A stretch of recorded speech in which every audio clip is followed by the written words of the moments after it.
नमस्कार, मैं कुमार शाह। देश में कई social media platforms Facebook, WhatsApp, Twitter और इंस्टाग्राम के करोड़ों यूज़र्स हैं। ऐसे में अगर इन यूज़र्स को पता चलेगा कि आज से ये सभी प्लेटफॉर्म्स बैन हो रहे हैं तो क्या होगा। दरअसल कल यानी 25 मई को केंद्र सरकार की नई गाइडलाइन को मंजूरी देने की डेडलाइन समाप्त हो गई है।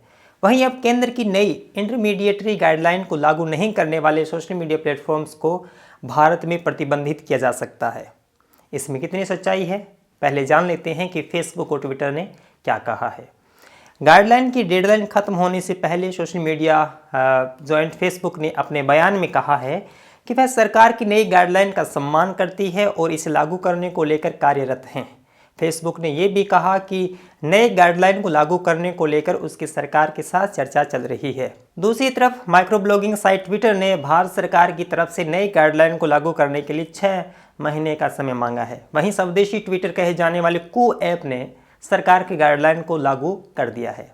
आप छोटे में समझिए कि ये गाइडलाइन क्या है। इस साल फरवरी में केंद्र सरकार ने सोशल मीडिया प्लेटफॉर्म्स के लिए नए दिशा निर्देश जारी किए थे। केंद्र ने इस गाइडलाइन को लागू करने के लिए 3 महीने का समय दिया था, लेकिन कू ऐप के अलावा दूसरे प्लेटफॉर्म्स ने इसे लागू नहीं किया है। ऐसे में नई गाइडलाइन को लागू नहीं करने वाले सोशल मीडिया प्लेटफॉर्म्स के खिलाफ कार्रवाई की जा सकती है।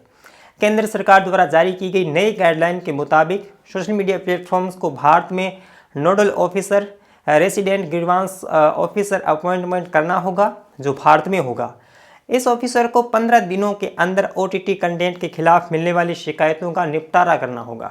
इसके अलावा नई गाइडलाइन के तहत सोशल मीडिया प्लेटफॉर्म्स को एक मंथली रिपोर्ट जारी करनी होगी, जिसमें शिकायतों और उनके निपटारे की जानकारी देनी होगी। यही नहीं, किन पोस्ट और कंटेंट को हटाया गया और इसकी वजह क्या थी, इसके बारे में भी बताना होगा।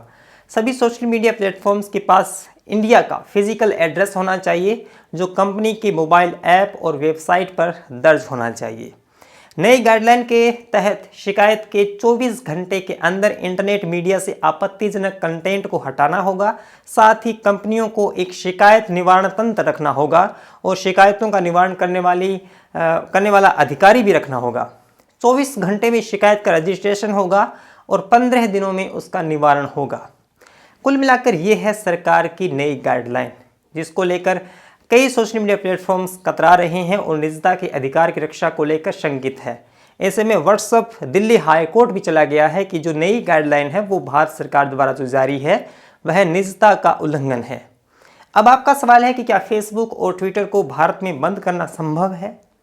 मैं समझता हूँ कि असंभव तो नहीं, मगर मुश्किल ज़रूर है। यदि सरकार से फेसबुक, ट्विटर और इंस्टाग्राम की नहीं पट्टी बैठती है तो संभावना है कि ये कुछ दिनों के लिए रोक भी दिए जाएं। सरकार की उल्टी हरकतों पर मुझे कभी शक नहीं रहा। टिकटॉक की तरह लंबा खिंच जाएगा ऐसा मैं नहीं समझता। मुमकिन है कि लग भी जाए या ना भी न लगे, क्योंकि इस सरकार की सोशल मीडिया में जान बसती है। ऐसा वो नहीं करेंगे। यदि ऐसा हुआ तो देश के करोड़ों लोगों की सामूहिक अभिव्यक्ति पर ताला होगा। फेसबुक और ट्विटर कोई सामान्य वेबसाइट नहीं है, बदलती दुनिया की ज़रूरत और अभिव्यक्ति के सशक्त माध्यम बने हैं ये। इधर यह बातें पढ़ने को मिल रही है कि यदि फेसबुक और ट्विटर प्रतिबंधित हुआ तो हम स्वागत करेंगे। झूठ का कारोबार बंद होगा, आभासी दुनिया से इतर वास्तविक जीवन की ओर उन्मुख होंगे। या तो ये लोग इस खबर को लेकर अत्यंत आश्वस्त हैं कि बैन वगैरह कुछ नहीं होगा, चलो बड़े भाव से ठेल देते हैं, क्या जाता है, या फिर ये लोग बहुत ही भोले हैं।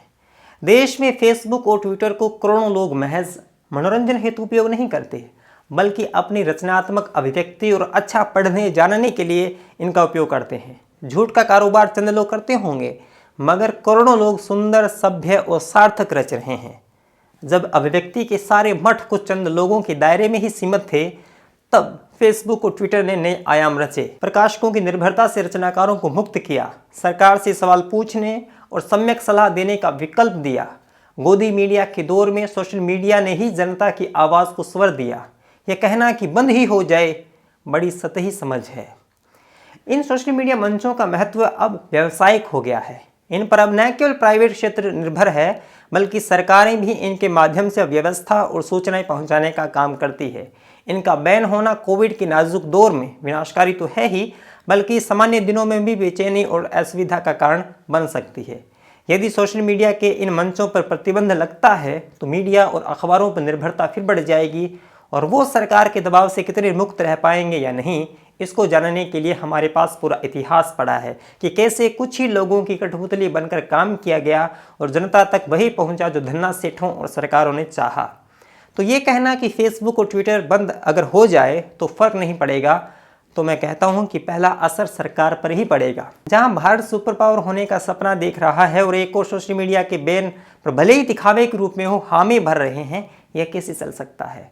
नई तकनीक और आयामों के साथ कदम मिलाकर चलना ही होगा, अन्यथा जीवन स्तर और विकास के अनेक पहलुओं को छूने के सपने से हम काफ़ी दूर हो जाएंगे।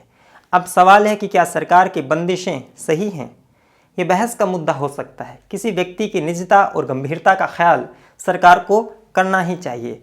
क्या इन दिशा निर्देशों से ऐसे तत्व हैं जो इनका हनन करते हैं, यह महत्वपूर्ण सवाल है।